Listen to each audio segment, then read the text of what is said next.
Almost about to be 5 और हम लोग इस वक्त हैं ब्राइटलिंग सी में। एक बीच है जहाँ पे हमको जाना है और पूरा का पूरा ग्रुप, ऑलमोस्ट पूरा ग्रुप जो है, हम 10 लोगों का यहाँ आया हुआ है। And it is called Brightlingsea. The town is called, it's a very good town. There are some visuals मैं आपको दिखाऊंगा।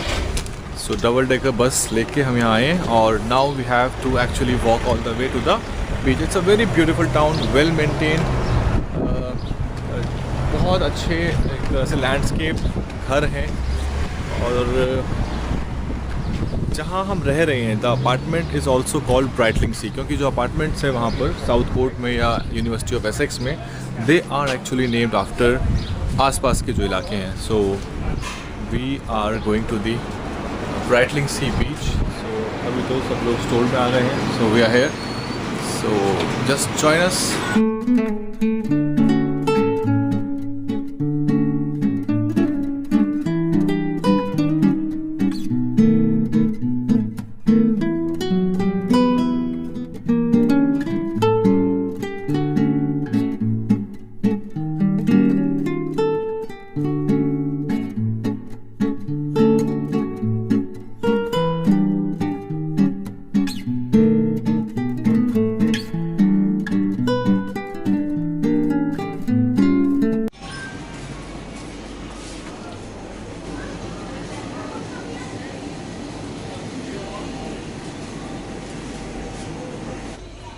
आप पीते नहीं है क्या? No I don't. तो रास्ते में एक सुपर स्टोर आ गया था, लोग वहाँ पर कुछ चिप्स सामान वगैरह लेने के लिए रुक गए। तो यहाँ पर यूके में अल्कोहल, बियर, वाइन, विस्कीज़ जो हैं वो किसी वाइन शॉप में नहीं मिलती हैं। You can buy them anywhere on the stores, यानी कि ग्रोसरी स्टोर मिलती है। बस एक एज लिमिट जो है वो 25 है। इंडिया में भी एज लिमिट जो है वो 25 थी दिल्ली में, लेकिन केजरीवाल साहब उसको 18 करना चाहते थे। आई थिंक अभी कितनी है, अभी भी 25 ही होगी।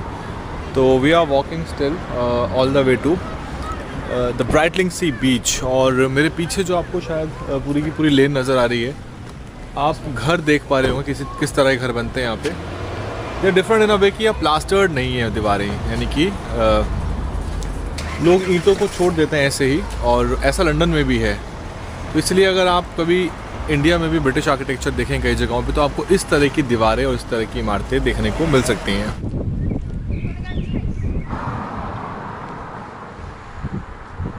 ये जो है कैंपिंग जोन है, यहाँ पे लोग अपने अपने कैरावन्स लेके आए हैं और सारे कैरावन्स पार्क्ड हैं। इलेक्ट्रिक कनेक्शन है और वाटर कनेक्शन अवेलेबल है। तो may be this place is like you can hire the services for camping here.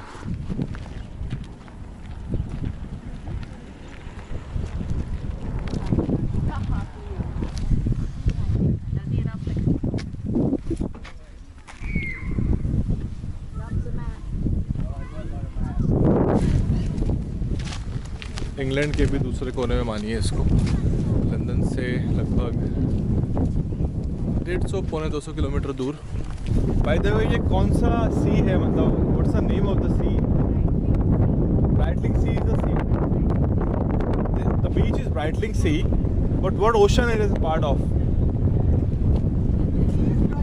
That's fine. Is it part of some ocean?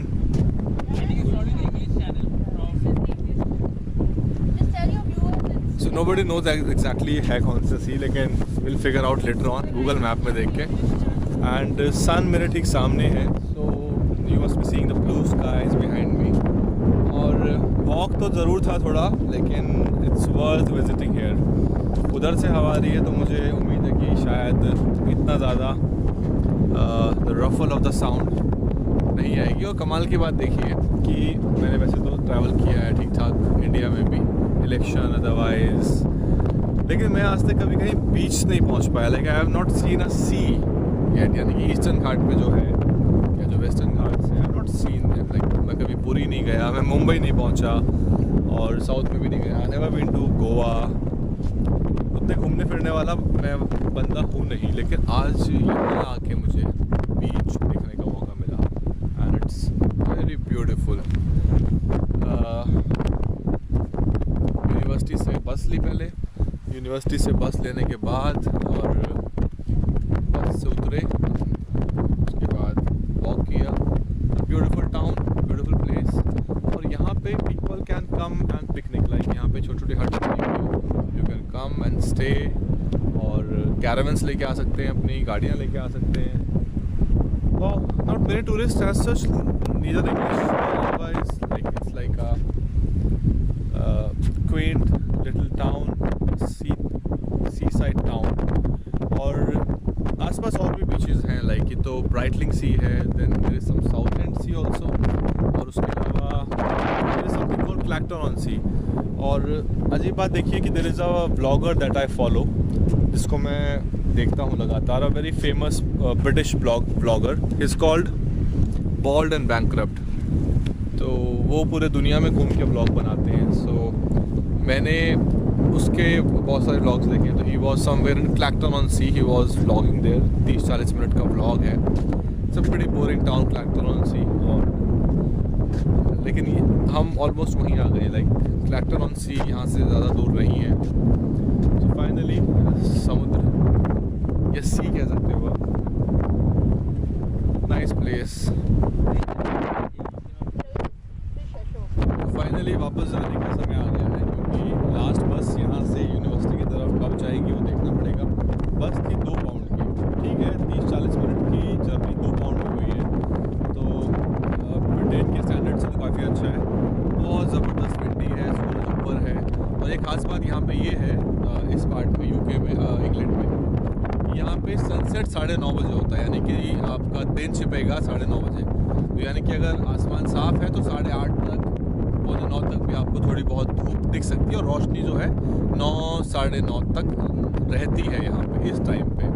बाकी टाइम पे कब होता है सनसेट मुझे मालूम नहीं, पर ये समर है यहाँ पे और ठंड बहुत ज़्यादा है, तो क्योंकि जब एक्चुअल विंटर्स आती है तब तो फिर। सो पीपल फाइनली ब्राइटलिंग सी बीच से लौट आए हैं, एवरीबडी इज़ अराउंड, आसपास हैं, walking to the bus stop so that we don't miss the last bus back to the Colchester campus. बहुत ही ज़्यादा शानदार इलाका है, पर उतना ही वीरान और खाली है। दैट्स इंग्लैंड फॉर यू, शांत, वीरान, खाली। बीच थी, लेकिन वैसी बीच नहीं जैसे आप सोचते हो कि रेत होगा। It's not that kind of beach, it's English beach. तो लेकिन हाँ, फैसिलिटीज़ देखिए यहाँ की, जो एमिनिटीज़ हैं, झूले हैं, वेल मेंटेन्ड। और कहीं भारत में अगर ये इलाका हुआ होता तो झाड़, इतना अच्छा मेंटेनेंस नहीं होता, इतने सिविक एमिनिटीज़ नहीं होती यहाँ पे। That's the difference you see in developed countries basically, and that's make them different. They micro manage things, छोटी छोटी हर चीज़ का ध्यान रखा जाता है। तो फ़िलहाल यहाँ से चलते हैं और बस में बैठते हैं, मिलेंगे आपको कॉलचेस्टर कैंपस में। Postcard sent from one of the Australian engineers. This is about the time of the Gallipoli landings in World War I. This is lovely I think artwork. that is absolutely fabulous. Lovely artwork. This reminds me of Roald Dahl's book covers. This is painted by an Australian engineer in World War I to his girlfriend. And he's got on the front of it, he says, I love you. I love you mighty.